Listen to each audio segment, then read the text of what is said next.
All right. And we are live again. No, you are not having deja vu. We are going to reinscribe the private key. So if you're just joining for the first time, you just watched, or if you just watched the last previous live stream, we're here at the Lunar Outpost headquarters just outside of Colorado. We went and actually inscribed the private key onto the lunar rover. And I've actually got that one right here. So you might want to kind of zoom in just so that we can kind of showcase that.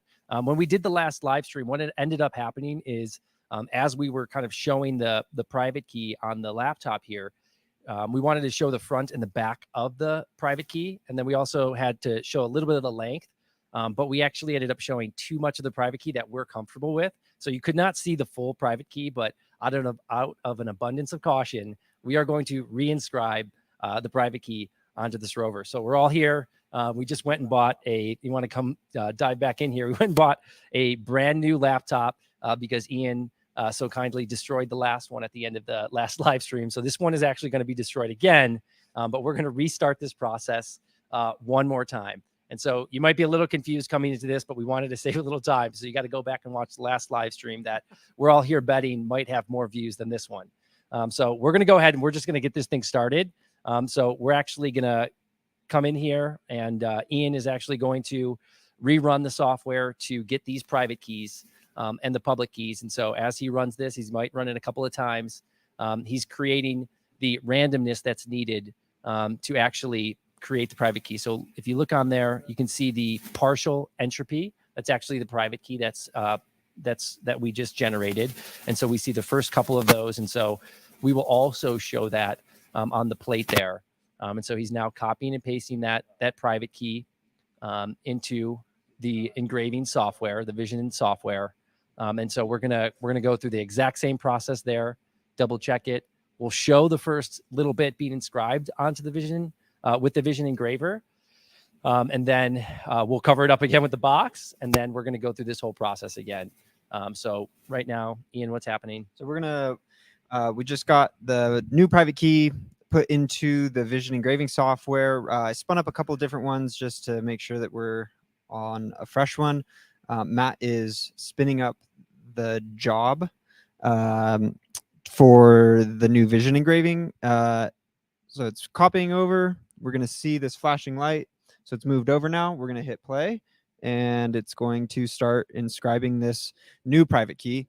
Joe, do you want to talk a little bit about what happened with the tape and what we're changing this time around? Yeah, so we actually ended up putting the private key onto the rover. We had a little bit of tape on there on the front side. We're also going to drop it in the ultrasonic dish over here. So here we go. We're popping on, we're popping on the Nakamoto One beautiful box that we put together. You want to talk a little bit about the foreign objects for us?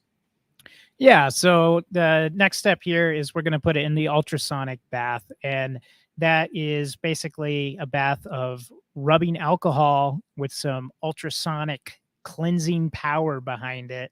And that's going to make sure that there's no aluminum shavings or anything like that that gets brought into our clean room. So it's all about keeping the process very clean.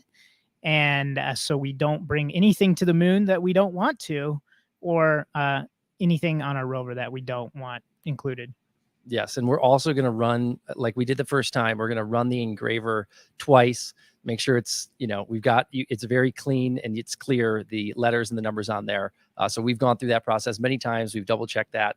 So basically what happens is as the engraver finishes, all we have to do is reach back in this box, hit that play button again. The engraver is moved back to the exact same coordinates, and then bam, it's going to reinscribe that private key on there. And so this is now the private key that's going to the moon. Appreciate everyone following along with this process. Kind of crazy, but say it again. We did take the public keys down. Yeah, so we have the public key. So basically, you can, if you want to go back over to the software here and save the public keys. And so what Ian's going to do is take the public keys. So the private key unlocks these public keys, and these are the ones that are going to go to the moon.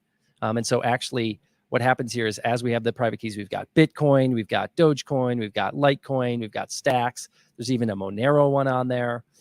We've got Tezos. Thank you to the Tezos community for coming through and helping out with this. So these are all the public keys. So he's going to save these, then he's going to transfer these keys over to the external hard drive, and then we're going to publish those right out to Twitter so that everyone can see the public keys. And these are the ones that are, these are humanity's, this is humanity's time capsule. So you can send anything to these addresses. You can send cryptocurrencies. You can send a picture of your family on an NFT.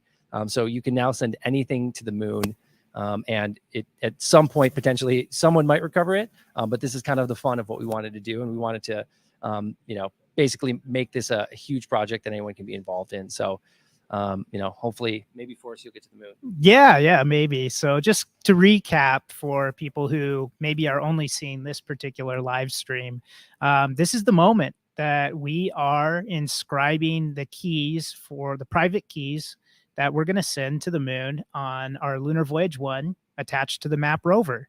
And this is a treasure hunt that, unlike any other, has never existed before, because it's interplanetary, meaning that the treasure is going to be on the moon, and whoever finds it really can capture whatever is in it. It'll be funded through the sale of Nakamoto 1 NFTs. But like Joe just pointed out, there's going to be a whole bunch of public keys that are available that anyone can send anything they want to that treasure chest. So it could grow far beyond what is going to be put in there through the NFT project. Yeah, no, it's going to be a lot of fun to watch. And we're going to, when we publish these out on lunarcrush.com, we're also going to have a treasure chest page so anyone can see all the different NFTs. They can see all the cryptocurrency that's been sent. We're going to take part of the proceeds from the sale of Nakamoto 1. And, when this thing sells out, it'll be close to almost 60 Bitcoin. That'll be a part of it. So, all right. So Ian's going to go in here and he's going to press the play button.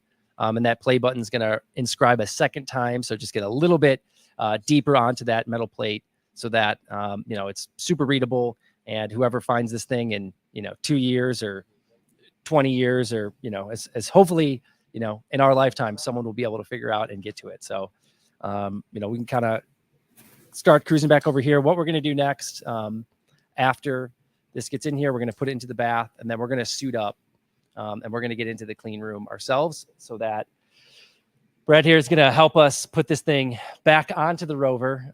And he's got the different screws that we're going to put on there, and we'll go through that process again. So we're, it was almost like we got a free trial run live that we went through again. So we'll give this a minute. Ian's over there. He's already copying the public keys out, and he's going to post those back out to Twitter on the Nakamoto 1 handle if you're listening there. So you can already start to donate and be a part of it with us. So give us another couple minutes here and we'll get through it. But Forrest, I want to hear your inspiration. Who would you like to see go get this thing, and then how would you go get it? Well, I think I definitely want a large community to come together and kind of creatively think about, how to get this. It would be very cool if Artemis astronaut went and got it, because where this rover is going is Shackleton Connecting Ridge. So this is a prime location for NASA astronauts' return to the moon. So it's very possible that NASA astronauts will walk right by this rover, see it there, and may be tempted to kind of capture a lunar treasure chest. However, I'm not sure what NASA's rules are for that for the astronauts. Another cool option could be maybe a student team designs and builds a rover and raises a bunch of funding to get this included on a NASA CLIPS lander. And this rover may have the capability to basically unscrew the 4 bolts and take off the plate, take a picture of it, read the code, and then they could access the treasure hunt. So there's a lot of very exciting and interesting ways that this treasure hunt could end. Do we know what's there right now on the South Pole? No. I mean, there's been pictures taken from orbit, but the best data that we have is 2 meters per pixel. So you can hide a lot of stuff within 2 meters. So once we get there, those will be the first high resolution images and the first surface images in that region of the moon. So we will learn a lot about the composition of the materials there, what the surface looks like, And who knows, maybe we'll discover some space resources that could be very valuable back on Earth. And for the people that are just joining in this stream, can you talk a little bit about like landing day? You know, SpaceX rocket is going to be taking this up, a SpaceX Falcon 9 rocket from Cape Canaveral in Florida, end of the year. Rocket goes up, and maybe actually talk first about, like, we're taking the shortcut to get there, right? Yeah, that's correct. So there's a lot of different ways that you can fly from the Earth to the moon. Most of them aren't very direct paths. There's a company called iSpace that recently attempted a landing on the moon, and they took a very long 3 to 4 month transit in space before they finally got into lunar orbit. Now, the company that is bringing us to the surface of the moon and actually landing us to the surface is called Intuitive Machines. And Intuitive Machines is taking a very direct approach. So as soon as we launch on this rocket, we will be to the surface of the moon within, as little as 5 days. So it'll be, we'll be, biting our nails for those 5 days, probably not a lot of sleep. But then once we land, then we have another, 10 to 14 days of exploration on the surface, which will be a really exciting time for us all. And what happens those 10 to 14 days, and how do you actually drive this thing around the moon? Yeah, so Lunar Outpost has a mission control center here in Arvada, Colorado. And in this mission control center, we use a in-house built software called Stargate that allows us to upload commands to the rover and tell it where to go. And we can do teleop modes or autonomous modes from this location. The data gets sent from satellite dishes on Earth to the Intuitive Machines lander. And then there's a relay of that data to our rover over LTE system developed by Nokia. So they're our kind of flagship commercial partner on this mission. Amazing. All right. Well, I hear the inscription process completed. So now Ian's basically going to get in here. He's got nothing in his hands. We're going to do this a second time. He's going to pull the metal piece off. And then this piece of metal is going to be face down. And we're going to put it into the ultrasonic bath over here for some cleaning. So maybe get tight up on that, kind of show how it's getting put in. Nothing in there. I don't even know if you could hide a camera in there, but we're gonna drop that thing down. That's gonna turn it on, and you can kind of hear that process beginning. This is getting all the foreign material off of there. We're gonna take the box down, our beautiful box. These guys are, once we go in there, they're gonna start kind of cleaning up a little bit on the table here, so that we can again destroy the second laptop. So we'll get that process started. We've got just a couple minutes here, and then we'll get everything rolling. So we'll keep kind of talking a little bit, because I want to hear a little bit more. You took us to the facility here in Colorado. We got to kind of play a little bit, with the remote control. Is that the exact same remote that you guys are using on there? Like you got a camera on the front of this thing? You kept talking about you got to dodge shadows. Like what exactly is is it a PS5 controller? So we actually have some Xbox Elite controllers, which we'll have the ability to do a little driving with them, but that's not going to be our standard mode of driving on the moon. The moon has a decent delay, so think about the most laggy video game you've ever played. When we send a command, it'll be maybe up to 12 seconds between when we send a command and the rover responds. Now, that's not as bad as driving something on Mars, which, could have up to a 40-minute delay. Wow. But it is still kind of a lag, so it's very conducive to an environment where we're sending up specified waypoints, and then the rover will drive between waypoints. So it'll look like, entering data into a computer screen as it drives across the surface of the moon. Wow! So a lot happening. How much time we got left here? Okay, we still got a couple minutes. We'll go through just a little bit more here. I think this entire process that we've gone through, Forrest and I had spoken almost 2 years ago now about this process, about getting an actual treasure hunt to the moon. It's something for us that has been a great accomplishment. The team at Lunar Outpost, spending so much time. They're in the middle of building this rover and sending it to the moon. They have this mission going on, and to kind of reverse engineer a way to basically, here's the day, here's the time, here's the inscription process. We had a little margin built in, thank God, to make this happen. But it's been such a team effort between Lunar Outpost, Lunar Crush, the team that we have that's here today, that's helped coordinate a lot of the lunarcrush.com and the experience on the website to mint the NFTs out and to bring the community together. Our partners that did a lot of the artwork for this, Golden Wolf, if you're listening out there, thank you so much. I mean, they, blood, sweat, and tears to make this amazing, super cool artwork that people have got to enjoy, and has actually started minting last week. And so the way that we're minting this process out for these NFTs, so you buy an NFT, the proceeds go to the moon, but the minting process is only open on full moons. So Ian over there, what's the next full moon we got? June 4th. We've got a full moon, and we're actually going to extend out. We did 12 hours of minting last time. I think we're going to do 24 hours because the demand was there to keep it going. And so we want to make sure and bring everyone in to that process. And so we want to have a lot of fun with that process as well. So so a full team effort here from Golden Wolf, the team at Hero, and Stacks, who these NFTs are actually minted on. Stacks is an amazing foundation, and the Hero Foundation has been awesome, and the support has been great. So really thank you everyone for being a part of it. I heard a little stop over here, so let's get tied up on this thing. It's clean, no foreign objects. We're doing it. All right. So let's pull this thing out. Forrest and I are gonna, Ian, if you want to take this mic, Forrest and I are gonna get ready so we can get handed all this. Make sure we got face down.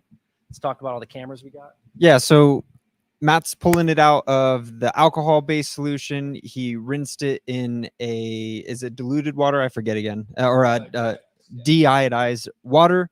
Wiping it down. So again, just to clean that surface off. Anything that goes into space needs to be extra clean. So as Joe mentioned, if you watched the first live stream, from here we put a reflective piece of tape on the actual side that has that private key. We're skipping that process here because when we did pull it off, it removed some of that black paint that's on there and made it a little bit illegible. So you saw the handoff there. Brad now has the new private key in his hand. He's gonna take that into the clean room and bolt that on again. So you're gonna be able to see that on the follow cam that's gonna follow in. We also have a camera set up in there. We've got this camera set up for an overhead camera, so you saw everything that we set up here. We've got a camera right in front of us to see that front angle, and they got this follow cam. So it's been great.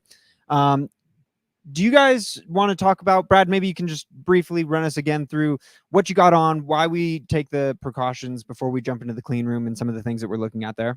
Yeah, absolutely. So one of the things that you have to consider when you're building spaceflight hardware is what sort of contaminants are involved in the process. So things like shavings of metal from engraving, or oils from people's hands, or that sort of stuff, or just anything, any dust that's floating around. All of that stuff can impact the rover in negative ways. So as you see, there's a pretty intense gowning up procedure where we put gowns on and hair nets to keep our hair contained, and we wear gloves for this. And all of that is to ensure that the rover performs the exact best that it possibly can without any contaminants at all. That's great. Looks like you guys are pretty geared up. So you guys are going to head in, get that private key on that rover, and I'll hand it back over to Joe. Cool. All right, let's do this. So we're going to just wait a minute. We're going to do a camera handoff in the no shoes clean zone area here. And once this handoff happens and all the required technical information and equipment is taken care of, there we go. Cool. So we've got the private key here. We're going to try to keep this in sight. Go ahead, follow him in. Cool. Ooh, coming in. I got it. All right. And we are entering the clean room. If you're watching on the live stream, you'll be able to see up here in the corner, but you'll also be able to see right here in the follow cam. So Brad, talk us through. You just clipped yourself here to the table again. Let's talk through that for the new folks. Yeah, absolutely. So this clip basically gives me an electrical connection from my gown and my skin to this table, which is connected to the rover. That's important so that there's no chance of me accidentally statically shocking the rover, which we obviously need to avoid because there's a lot of sensitive electronics in there, flight computers, etc. So we just need to protect that from static charge. And this clip helps prevent anything like that from happening. Awesome. And then what kind of tooling do you have down here that you're going to be working with? Yeah, absolutely. So as you can see here, we'll be using M3 screws. These are 3mm screws, 10 millimeters long. They're socket heads. And then the driver that we'll be using for this is a 2.5 millimeter hex head drive. I've got it installed here in my torque wrench, which is going to allow me to install the screws to the proper torque and tension so that they perform well during the vibration environments of an intense rocket launch. All right, let's begin that process. So if you were listening, you need a 2.5 millimeter hex key with a driver to remove it. So if you end up making it to the moon up there, you know the tooling that you're going to need, whether it's with your hand or a robotic arm. He's going to very carefully place it on there. And then we are going to start driving this in. And maybe, Forrest, you could talk about kind of the driver strength and talking about kind of screwing this on and the amount of torque needed. Yeah, so it's a very delicate and precise operation. These screws are all torqued to a very specific torque, and then they also are locking in place there. The torque has to be dialed in for the optimization of the mating to the rover body, and they will hold in there very fast through launch and all the way to space. We'll actually be taking this rover and be putting it through a acceptance test, which has a number of environmental tests, but one of those will be shock and vibe. So we'll be shaking this thing like it will shake in the rocket as a workmanship check before we actually integrate it into the lander. All right, we've got a couple of these screws already in there. The private key is face down. Maybe talk a little bit about where the placement of the plaque is on the rover. Yeah, so we're placing the plaque on the back bottom panel. This is going to face down towards the surface of the moon, kind of at a 45-degree angle. And this is the location on the rover that is available for application due to some free space behind it where we don't have electronics or sensors. But it's a great location. It's like a little lunar license plate. So perhaps this is the first rover on the moon with a license plate as well. It is a perfect location for a license plate, except numbers in, to try and keep that secret. And what are those snaps right there that he just made? Yeah, those are the final torque snaps. So that's indicating that each one of those bolts has been torqued down to the specific value set by the tool that Brad was handling. And that means that this private key for the world's first, the solar system's first interplanetary treasure hunt has been secured, and we are ready to go with Nakamoto 1. Awesome. Yeah, we're super excited. The world's first interplanetary treasure hunt. The private key is perfectly affixed. No hiccups this time on the private key. Hope all of you at home are watching. We're gonna bounce out here right now, and we're gonna watch Ian destroy the second computer. So come on, follow us. We're gonna make that happen. All right. Come on through. Here we go. Let's do this. It looks like we're almost ready to go out here. We've got hammers. We've got everything removed. Are you ready to go, Ian? Maybe you can take this from me real quick while I take this gown off. Yeah, sure. So while you guys were in the clean room, we got this laptop, took the back off here. So it's just the back piece. We've taken the battery out so that this doesn't blow up in my face when I smash it. Thank you, Matt. We got a couple components already taken apart here, some wires disconnected. So I'm going to just give everything a good twist and crank. We're going to slide it in the bag just so shit doesn't go everywhere. Smash it down.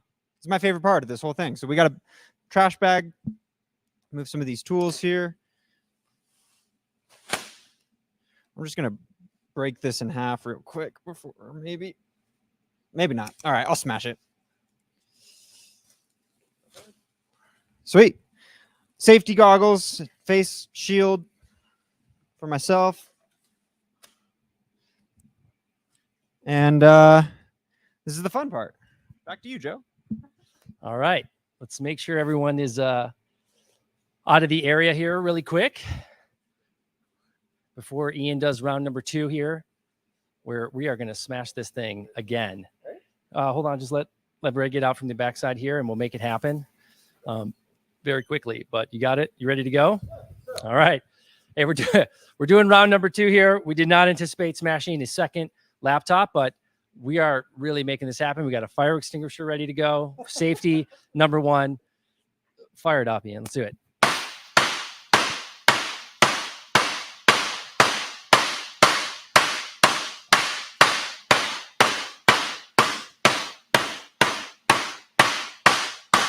All right.